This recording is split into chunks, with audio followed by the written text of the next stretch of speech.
It's only fitting that Milind Deora should be welcomed on stage with all this music. He's made the transition from being a very, very popular musician to a very, very popular politician. Milind Deora, again, thank you very much for being here in our midst and kicking off NDTV Yuva. Huge round of applause again.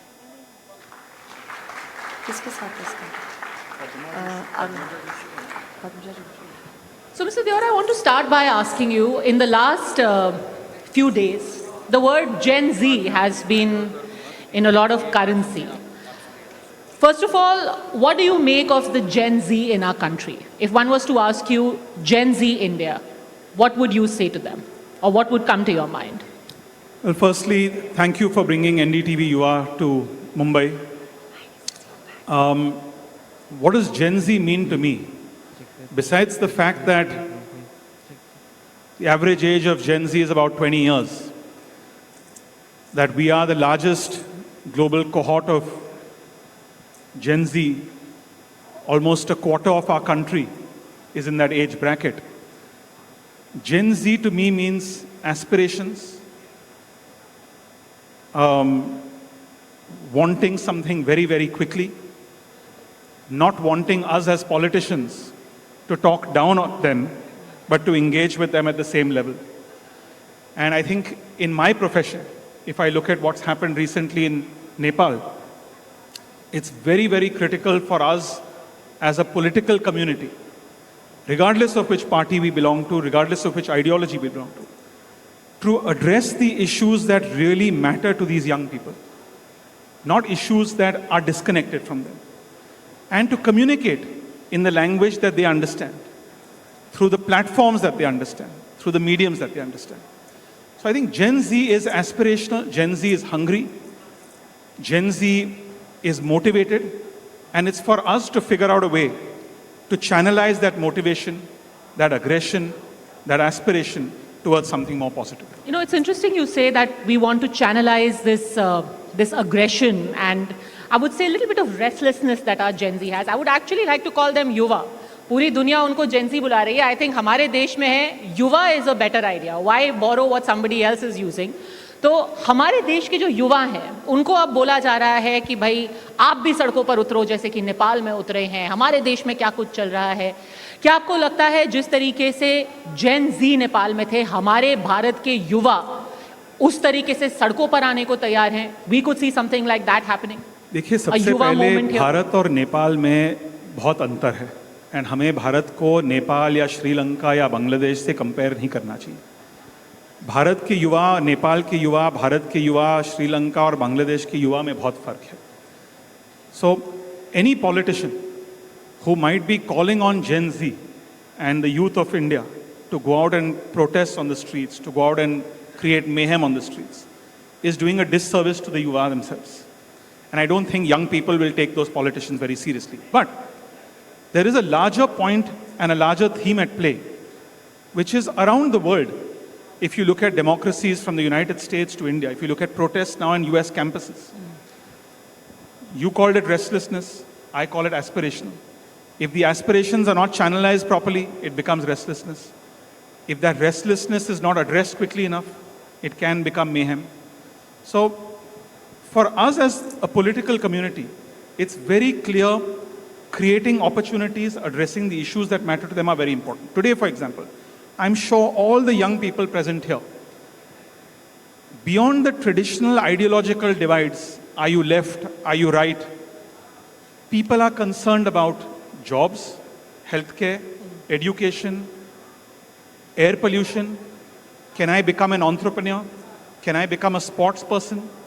Beyond, when I look at politics, beyond just liking and swiping, can I lead? So these are the opportunities that we have to create for the youth of the future. But do you think you're being able to communicate with Gen Z in our country in a language that they understand? Is there a communication gap? Because I'll tell you why. The last Lok Sabha that we've had is the oldest Lok Sabha. The average age of our MPs is consistently going up. Our demographics are getting younger. We have a greater segment of Yuva in our midst. And our politicians, our Lok Sabha is getting older and older. You know, I was one of the youngest members of parliament in 2004, and I said it then, I'll say it again. I don't think the youth of India उम्र के आधार पर वे कभी भी भेदभाव नहीं करते. I don't think youth are saying कि it has to be a young person, not an older person. Today, for example, let's say the Prime Minister, he just turned 75 years.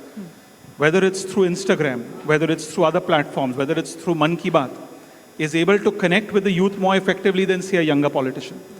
So, age के आधार पर हमें भेदभाव नहीं करना चाहिए, लेकिन जिस व्यक्ति, जिस राजनेता के विचार परिवर्तनशील है, somebody who wants to do something which is change worthy, someone who wants to do something disruptive, that's what appeals to the youth of our country. नहीं तो आप क्या कह रहे हैं, बेहतर युवा नेता कौन है, वो जो कि खुद को युवा नेता बोलते हैं या जिन नेता के साथ आप काम करते हैं?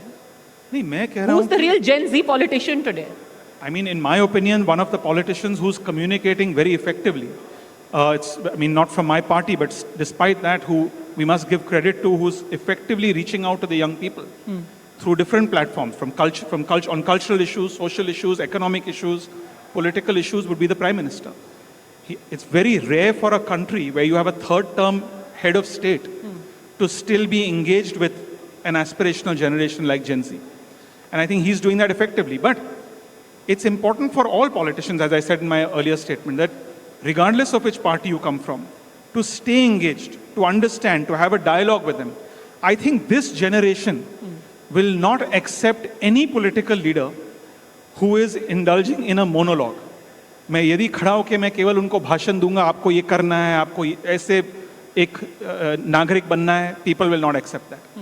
We have to have a dialogue with the youth of our country. I have to know what they are thinking, what are their concerns. Today, they know as much about governance as someone who's experienced for 20 years as me. They will have more disruptive ideas on how to reach the last mile and deliver a government service in a rural area or an urban area than someone like me who's been in politics for 20 years. And if I'm sitting on a high chair thinking that I have all the solutions and I'm going to shove those solutions down your throat, then you'll have a problem. क्या यहाँ पे जितने लोग हैं, किनको लगता है कि मिलिंद देओरा इफेक्टिवली जेन जी से, युवा से कम्युनिकेट कर रहे हैं? आपको लगता है, डू वी ऑल अग्री? क्या मिलिंद देओरा, युवा नेता, आपसे जेन जी से कम्युनिकेट कर रहे हैं? आपको मिलिंद कौन बेहतर लगता है? क्या जेन जी नेता हैं? I won't include you because you are here and you have to answer. Narendra Modi, Rahul Gandhi, Aaditya Thackeray, Eknath Shinde. I would say at a national level, there's no doubt in my mind that Narendra Modi is a very, very effective communicator engaging with this section of society. Certainly, I believe that in Maharashtra, for people who understand the nuances of Maharashtra, there is Maharashtra is the fastest urbanizing state in the country. Maharashtra is one of the most industrial states in the country. To talk to people from rural areas, urban areas, in different languages. We are a cosmopolitan state. I would certainly give credit at a local level to Eknath Shinde for doing that, for understanding the aspirations. But as I said, Padmaja, which politicians are truly engaging with the young people, are coming on platforms like this to hear what they have to say. Those are the politicians, I think, who will effectively engage. But we are told these days कि आप लोग ना तो pushup कर रहे हो, ना आप जुजित्सु कर रहे हो, ना आपकी रील्स वायरल हो रही हैं. It's good. These are things which millions में रील्स जा रही हैं जननायक की. People must do these things. Nothing wrong in that. I see nothing wrong if a young politician is doing push-ups, if a young politician is doing things that Gen Z wants. So there's no shame in saying that I'm connecting to the youth or I'm trying to connect to the youth. And I think that now this number has become so large, it's reached a critical mass where no political force on earth can ignore them. I mean, the numbers globally, around 30% of the world's population are Gen Z, between the age of 13 to 27, 28. So I can see, in fact, in the United States, a country where I studied when I went to do get my higher education from, that when I look at college campuses, which are erupting with protests, with very violent protests like you see in Nepal, that's largely because politicians have forgotten how to connect with them. Or politicians are not in a dialogue with the next generation. You know, you entered politics and became a member of parliament when you were in your early 20s. In your late 20s, you had already become a minister.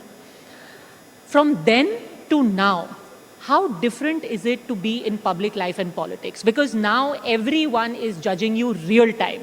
You give a speech, somebody comes on your timeline and says, excellent, और क्या बकवास है, झूठ बोल रहे हैं. How do you deal with this new politics in 5G, times of 5G? It's like your profession.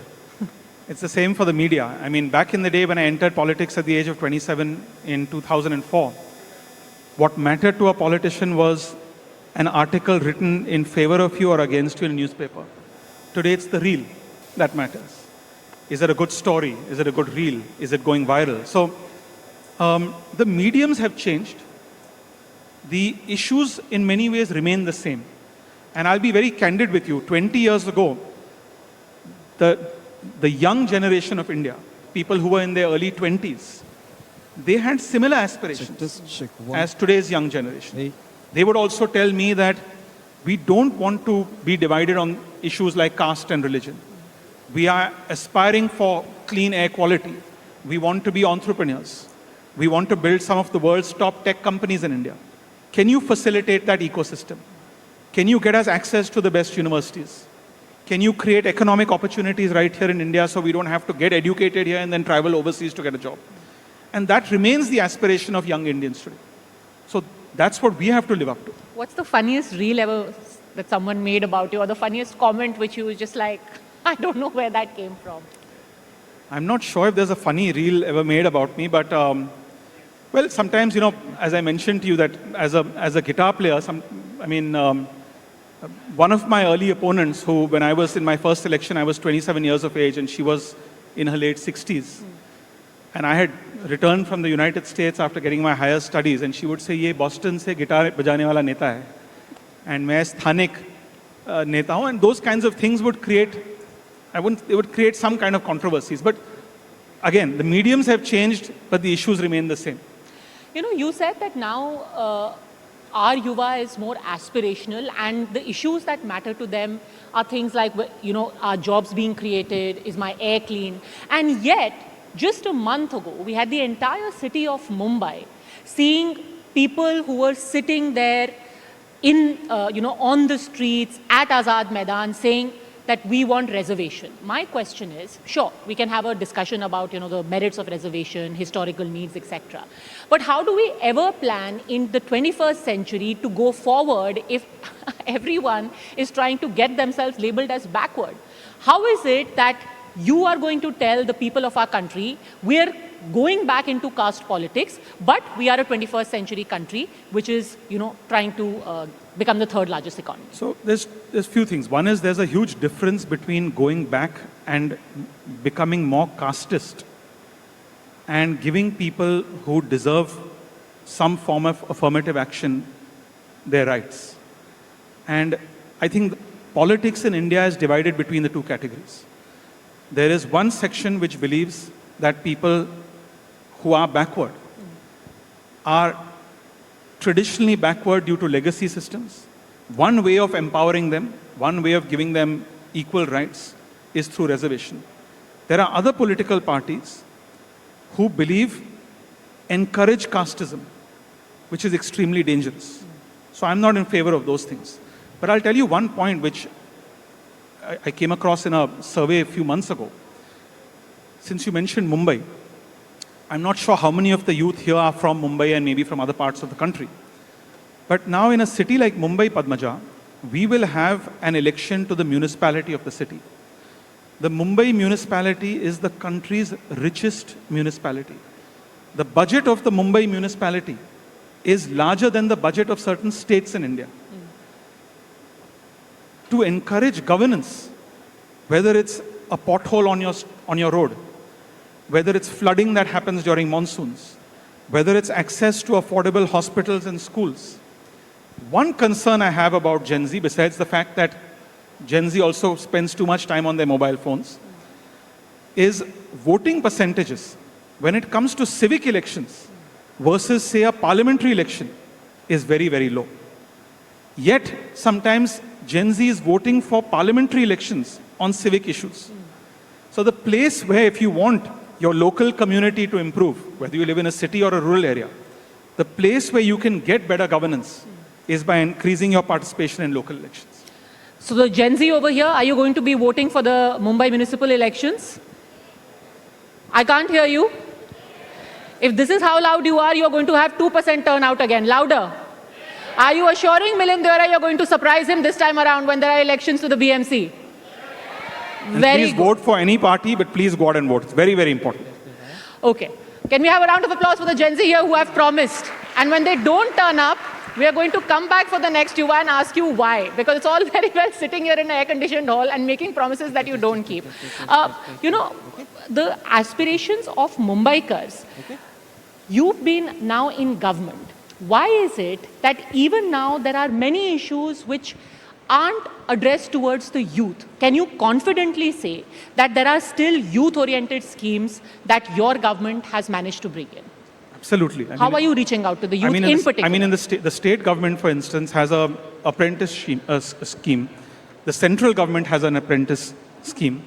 The state government provides a form of scholarships for people, for young people. Largely the people who take benefit of that are from rural areas, people from very underprivileged backgrounds. So that is one area. But look, Padmasha, beyond giving a dole and a handout, that's another aspect of Gen Z. I don't think Gen Z wants doles and handouts from the government. I think Gen Z is telling us that create an ecosystem, create the infrastructure, create a regulatory environment that encourages innovation. We will do the rest. And yet you brought in Ladki Behna scheme before the election. Well, that's again a scheme for needy women. That's a separate issue. Today in Mumbai, which is very unique to, let's say, the NCR region or Delhi. In the NCR region, I always say, you have 4 states really competing for the NCR pie. The MMR region, or the Mumbai metropolitan region, which now will go from South Mumbai all the way to Palghar, comes all under one state. And for the first time, I can confidently say, as somebody who's been at it for the last 20 years, that we're finally building the enabling environment that will create the ecosystem that Gen Z needs to prosper and flourish in this city. We have now, in the next few days, the inauguration of the Navi Mumbai Airport.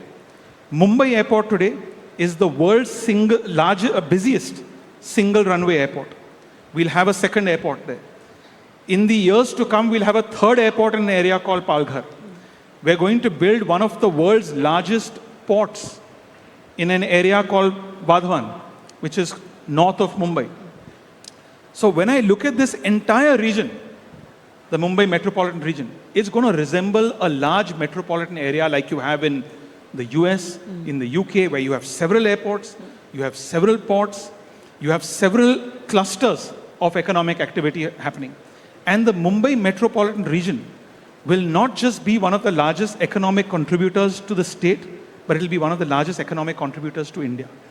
So I'm very proud of that. And I'm very proud that the government today is looking at Mumbai as an enabling environment for young people who want to innovate, who want to create the startups of the future. By not just saying that our competition is Delhi or Ahmedabad or Chennai or Bangalore or Kolkata, but by dreaming big, by saying that our competition is Singapore in the east, it's Dubai in the west. And that's the kind of vision we need to actually create that enabling environment that these young people want.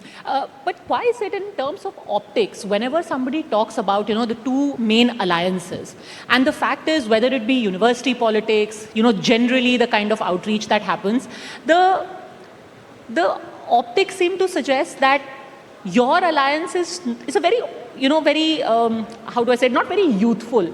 It's generally seen that, जैसे Congress है, Shiv Sena है, left है in particular, they are very popular in universities among the young people, बड़े youthful से लोग हैं, जबकि आपका थोड़ा ज़्यादा traditional है, Shiv Sena है, BJP है, बड़े थोड़ा old fashioned किस्म की parties हैं. Mumbai doesn't have modern parties नहीं हैं. Mumbai doesn't have the same university political culture that, let's say, Delhi has.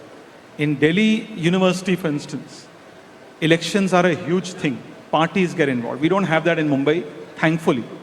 And I think it's good to keep politics out of Mumbai's universities. Mumbai in that way, Padmaja, for folks who come in from Delhi, is very, very different. We are a far more depoliticized society than New Delhi is.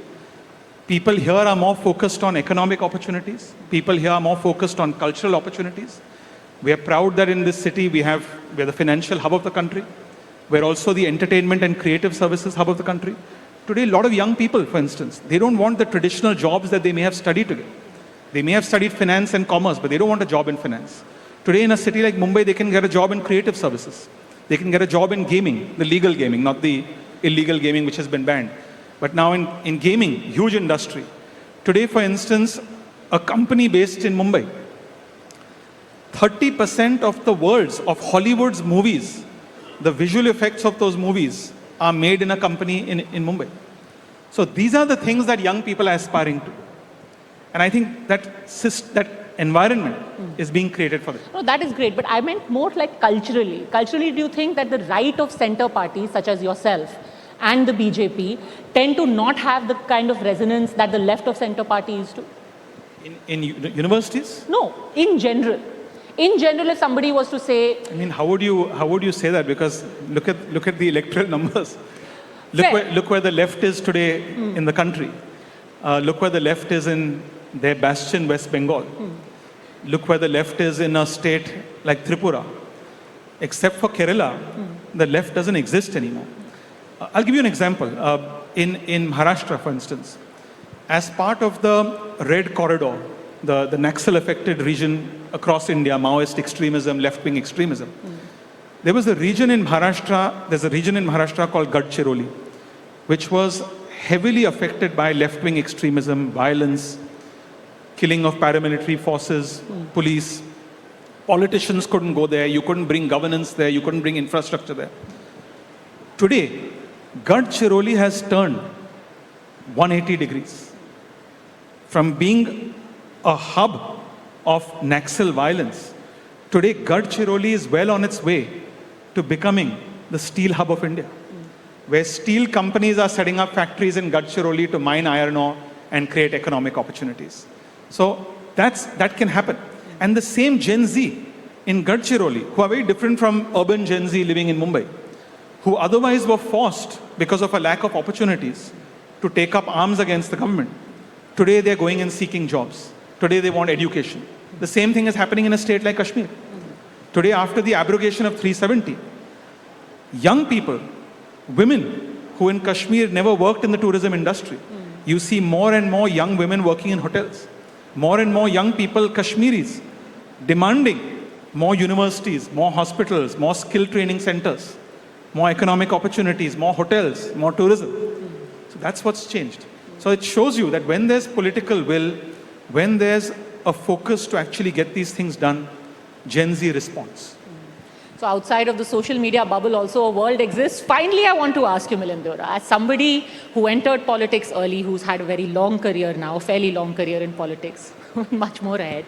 For anyone who wants to enter politics today, what would be your single piece of advice of lessons that you have learned the hard way? My single piece of advice would be, firstly, don't think of politics and politicians as people who are from another planet, who are alien to you. We are ultimately representatives of the people of India. Don't think of us as having an easy job. Politics is a difficult job. So being a politician is a 24/7 job. You're always on the go. It's very difficult with your family life. But when you choose politics, and if you choose that you want to stay engaged and you want to contribute to society, I have no doubt in my mind that whether you become an entrepreneur, whether you become a professional, whether you become a influencer on social media, the greatest way to bring about change in society is through politics. And there are many ways to get into politics. One extreme way would be join a political party, become a political activist, hopefully fight an election. A simple way would be just by voting. So for example, if you're a young person in Mumbai and you're concerned about civic apathy, you're concerned about civic issues, the opportunity for you will come in 4 months' time when there will be a municipal election. Go out and cast your vote. You can't have a city like Mumbai where you're the most progressive society in the country and you have just about 12 or 13% of Gen Z going out and voting in a civic election. That number has to go to 70%, 80%. The first step before voting, go and check if you're registered to vote. To be fair to the Election Commission, things have changed drastically in the last 20 years. When I first fought an election, if a young person came to me and said, I want to vote, I had to physically help them to get registered to vote in the Election Commission office. Today, you can do that in 1 second on your mobile phone. check if you're registered to vote. If you're not registered, go out and vote, get registered. Then make sure on election day, you stay involved and go out and vote. That's going to be your first engagement, your first step towards politics. You'll remember your promise. Yuva, everyone present here in the audience. Ladies and gentlemen, let's give it up for Milind Deora. Thanks very much, Mr. Deora, for having joined us. And we will see you again soon after the BMC elections. Best of luck. Thank you.